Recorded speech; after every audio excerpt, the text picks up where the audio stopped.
Hello everyone, कैसे हैं आप लोग। आशा करता हूं कि आप लोग सही होंगे, स्वस्थ होंगे। और ये जो इन्फॉर्मेशन है वो काफ़ी नई है आपके लिए, लेकिन जो मेरा इनिशिएटिव है काफ़ी पुराना।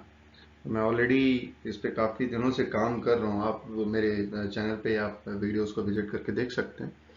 और यहाँ पे मैं आपको बताना चाहूँगा कि ऊपर एक प्लेलिस्ट है, दैट इज़ फार्मास्यूटिक्स सिलेबस, जो कि जीपैट का एक काफ़ी अच्छा सिलेबस माना जाता है, जो 44 मार्क्स कवर करता है।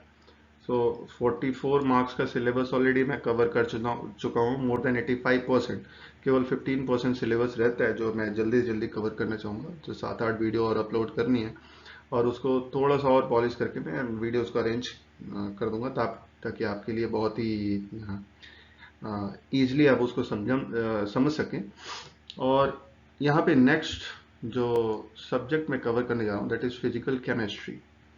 आपके 2023 के कोर्स करिकुलम का एक सब्जेक्ट ये भी है, जो कि 152 मार्क्स कवर करता है। सो 44 ऑलरेडी मैं कर चुका हूँ, 152 मार्क्स इधर से कवर होंगे। दो सब्जेक्ट और हैं, जो एक तो बायोफॉर्म और फार्मेकोकाइनेटिक पीके, ये हो चुका है। फार्मासोटिक्स जो कि 152 मार्क्स का है।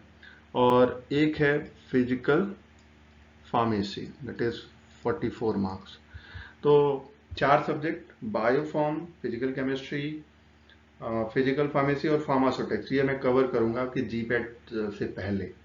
तो आई होप कि आपको जो भी कंटेंट यहाँ से मिलेगा वो बहुत ही कॉन्क्रीट, टू द पॉइंट, जो चीज़ें पूछी जा सकती हैं, एक्सेप्शंस बताऊंगा मैं आपको, क्लोज बताऊंगा, और कुछ ऐसी इंफॉर्मेशन बताऊंगा जो हार्डली वहाँ पे बहुत ही ज़्यादा रिक्वायर्ड होता है in order to crack the exam. तो इट इज़ नॉट लाइक कि आप गए और फुटबॉल से किक किया और वो सीधे गोल, ऐसा नहीं होता। आपको उसके लिए मेहनत करनी है, और मेहनत लेकिन फोकस्ड होके और टू द पॉइंट जाएंगे, ज़्यादा बेटर है।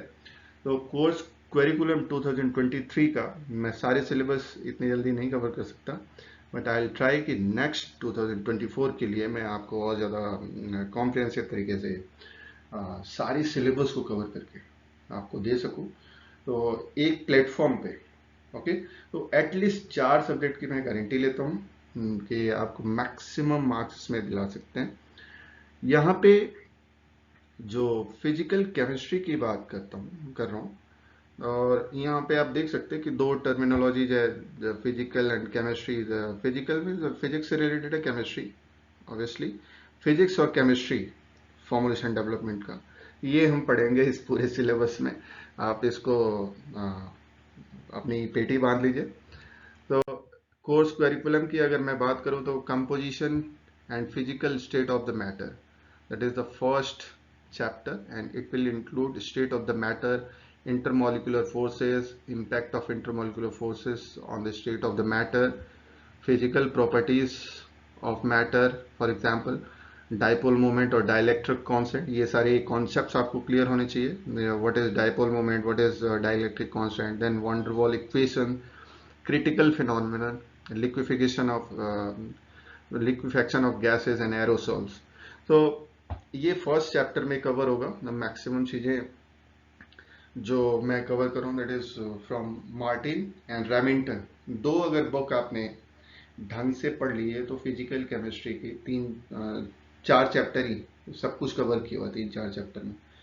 कोई रोक नहीं सकता कि आप सारे के सारे 152 मार्क्स के क्वेश्चन सही कर पाए। ठीक है, अब करना क्या है आपको, हो सकता है कि उतना टाइम ना मिले। मैं केवल 2 ही बुक को कवर कर रहा हूँ, उसके सारे कॉन्सेप्ट, क्योंकि टू द पॉइंट वहीं से पूछे जाएंगे।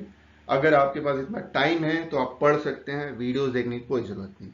बट कॉन्सेप्ट को क्लियर कैसे करना है, आप अभी इनिशियल लेवल पे हैं, और जब तक उसमें आदमी पॉलिश नहीं होता, टाइम नहीं देता, हो सकता है आपके पास इतना टाइम भी ना हो। तो आप वीडियोस को देखें, और टू द पॉइंट कैसे क्लियर करना है, और ट्रिकी आपको कॉन्सेप्ट भी क्लियर हो जाएगा, कौन से क्वेश्चन पूछे जा सकते हैं वो पॉइंट भी हाईलाइटेड होंगे ब्लैक कलर या रेड कलर से, वो चीज। और एग्जाम पे टाइम पे आपको क्या करना है, केवल आप चाहे तो स्क्रीनशॉट लेते जाइए या फिर एक बार कान में लगा लेना ली और बिस्तर पे लेट जाना। पूरा फिजिकल फार्मेसी का पूरा प्लेलिस्ट बना हुआ है, फिजिकल केमिस्ट्री का पूरा प्लेलिस्ट बना हुआ है A to Z। हो सकता है कि 7 या 8 घंटे या 10 घंटे आपको कान में लगाना है, एक एक वीडियोज आती जाएंगी सीरियल वाइज, आपको सारी चीजें समझ में आती जाएंगी, ठीक है। रिवाइज हो जाएगा, आपको रिवाइज करने की फिजिकली जरूरत नहीं है, केवल आप कान में लगा के घूमते रहिए ऐसे पागलों की तरह। लोग लगेंगे हाँ ठीक है कान सुन रहे हैं कुछ और कर रहे हैं, but you are revising your syllabus, okay. तो ये फर्स्ट चैप्टर है। फर्स्ट चैप्टर के बाद कोलिगेटिव प्रॉपर्टीज, प्रॉपर्टीज कोलगेट नहीं इट इज कोलिगेटिव प्रॉपर्टीज। इसमें फिजिकल स्टेट से रिलेटेड जो स्पेशली लिक्विड स्टेट है, लिक्विड स्टेट की कुछ अपनी प्रॉपर्टीज होती हैं। वेपर प्रेशर, आइडियल और रियल सोल्यूशन क्या है, राउल्ट्स लॉ, और इसमें एलिवेशन ऑफ बॉइलिंग पॉइंट है, डिप्रेशन ऑफ फ्रीजिंग पॉइंट्स हैं, ऑस्मोटिक प्रेशर है, determination of molecular weight based on the colligative properties, ये एक इंपॉर्टेंट पैरामीटर है और इससे बहुत सारे क्वेश्चन बनते हैं, है ना। तो कैसे डिटरमाइन कर सकते हैं आप कोलिगेटिव प्रॉपर्टीज को यूज करके molecular weight, I let you know. Next syllabus, sorry next chapter thermodynamics. इसमें first second and third law of thermodynamics, thermochemical laws है, आइसोथर्मिक एडियाबेटिक प्रोसेस है, reversible process and work of expression है, heat content, intelligibility and heat capacity, Gibbs and Helmholtz equation and chemical potential. Then solution, solubility, factors affecting solubility, solubility curves and types of solutions, the effect of solvency, pH, other factors on solubility, solubility of gases in liquid, liquid in liquid, solid in liquid, critical solution temperature, a law of partitioning and its application, solvent solvent interaction. There's so many topics in these chapters. अब यहाँ पे molarity, molality, mole fraction, उसके भी concept को आपको पढ़ना पड़ेगा, इससे क्वेश्चंस आते हैं। Then electrochemistry, you are saying, and properties of electrolyte solution है, इलेक्ट्रोलिसिस है, फैराडेज लॉ है, इलेक्ट्रिकल सेल है, कॉन्सेंट्रेशन सेल है, टाइप्स ऑफ हाफ सेल है, साइन कन्वेंशन है, नर्स इक्वेशन है, salt bridge, all these thing will be covered. Then refractive index में refractive index specific refractivity, molar refractivity, refractometers, और ion equilibrium है, kinetics, ठीक है। All these chapters will be covered in my coming videos, और सारी topics cover होंगे। और मैं एक चीज आपको बताना चाहूंगा यहाँ पे, इंटरेस्टिंग और वेरी मच यूजफुल। देखिए, बिना बेसिक्स क्लियर हुए आप जीपेट क्वालिफाई नहीं कर सकते। आप भूल जाइए कि 2 महीने हमने रट लिया, 1.5 महीने रट लिया और जाके क्रैक कर देंगे एग्जाम। तो ऐसा मैंने बहुत सारे एग्जाम्पल देखे हैं जो कि आप बिलीव नहीं करेंगे कि 2 महीने की हार्डकोर प्रिपरेशन, 8 घंटे 10 घंटे पढ़ाई, 12 घंटे पढ़ाई, पढ़ रहे हैं, पागलों की तरह डिस्कस कर रहे हैं, या ये क्वेश्चन पता है, ये क्वेश्चन पता है। केवल क्वेश्चंस को प्रिपेयर कर लेना या फिर सिलेबस को पढ़ लेना, रट लेना, इससे आपका कुछ बहुत ज्यादा होने वाला नहीं। आपके कॉन्सेप्ट्स क्लियर होने चाहिए और आपके बेसिक्स अगर स्ट्रांग हैं तो आपको क्वेश्चन नहीं भी आता रहेगा तो आप अपने बेसिक्स को अगर रिवाइज करते दिमाग में तो कुछ न कुछ हिंट ऐसा जरूर मिलेगा जिससे आप क्वेश्चन को सही टिक कर सकते हैं। So use your mind while you are addressing any problem, okay? आपको केवल अपने रटे हुए ज्ञान पे भरोसा नहीं रखना, अपने बेसिक्स पे, ओके? कुछ एग्जांपल्स ऐसे, जैसे कि अचानक से ध्यान में है कि केमिस्ट्री के मैं बता रहा हूँ कि फार्मास्यूटिकल केमिस्ट्री के क्वेश्चंस में आपको एक चीज ध्यान में रखना है कि जितने भी स्ट्रक्चर्स ड्रग के हैं वो आप याद कर लीजिए और उसको ड्रॉ कर लीजिए बार बार। अगर 3-4 बार आप बना ले गए तो सारे स्ट्रक्चर्स याद हो जाएंगे। सारे स्ट्रक्चर्स अगर आपको याद हैं तो उसका प्रिकर्सर मैं गारंटी कर देता हूं कि आप प्रिकर्सर अगर पूछा जाता है कि इसका प्रिकर्सर कौन है इस ड्रग का, एम्फेटामिन है ड्रग, उसका प्रिकर्सर क्या है, आप केवल और केवल चारों ऑप्शन पे देखिए, आपको नजर आ जाएगा कि उसका प्रिकर्सर कौन है। पढ़ने की जरूरत नहीं है, किससे बनाया गया वो समझ आ जाएगा। ठीक है, जो क्लू होते हैं वो आपको स्ट्रक्चर से, अगर आपको स्ट्रक्चर ही नहीं पता तो फार्मास्यूटिकल केमिस्ट्री पढ़ने के फायदा क्या है भाई, छोड़ दो पढ़ाई। फार्मास्यूटिकल केमिस्ट्री में अगर कुछ क्वेश्चंस आपको ऐसे अटेम्प्ट करने आने, सबको टफ लगता है, मुझे भी बहुत टफ लगता है, लेकिन एटलीस्ट मैं स्ट्रक्चर्स याद करके गया था और उससे स्ट्रक्चर के तो मैंने क्वेश्चन सॉल्व किए ही किए, प्रिकर्सर के भी 2-3 क्वेश्चन सॉल्व कर दिए।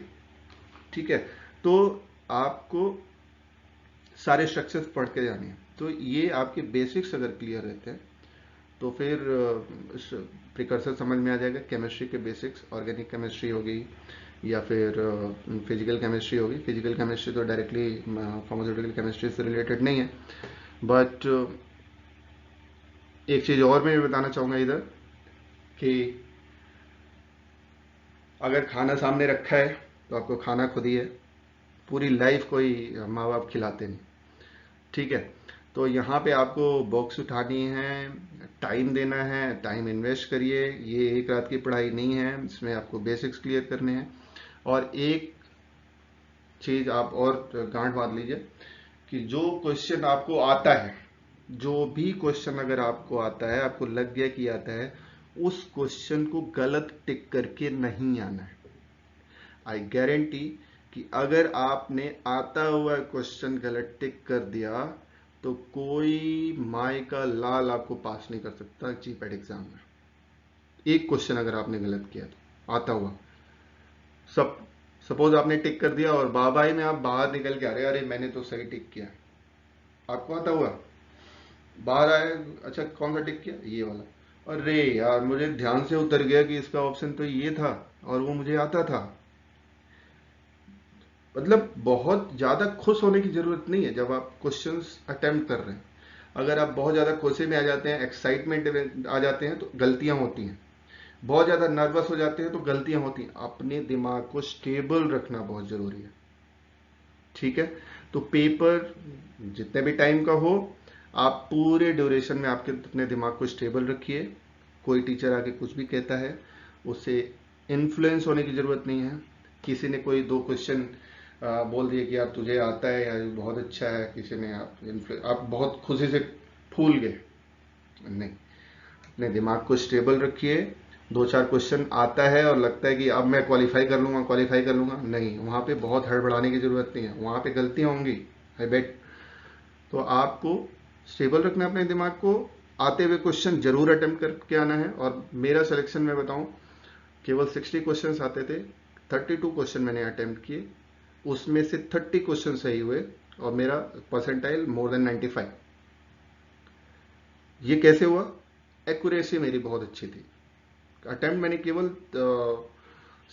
50 नहीं 55% क्वेश्चन मैंने अटेम्प्ट किया, लेकिन मेरा परसेंटाइल 95 से अब कैसे पॉसिबल है? अगर आपकी एक्यूरेसी बेस्ट है तो जितने क्वेश्चन आप अटेम्प्ट करिए उतने सही हो। गलत क्वेश्चन पे आप भिड़ाने की जरूरत नहीं है, छोड़ दो यार गलत क्वेश्चन अटेम्प्ट करके 0.25 मार्क्स के लिए, नहीं। आपको आते हुए क्वेश्चन सही करने और उतने ही क्वेश्चन अटेम्प्ट करने हैं जितने आपको 100% आते हैं।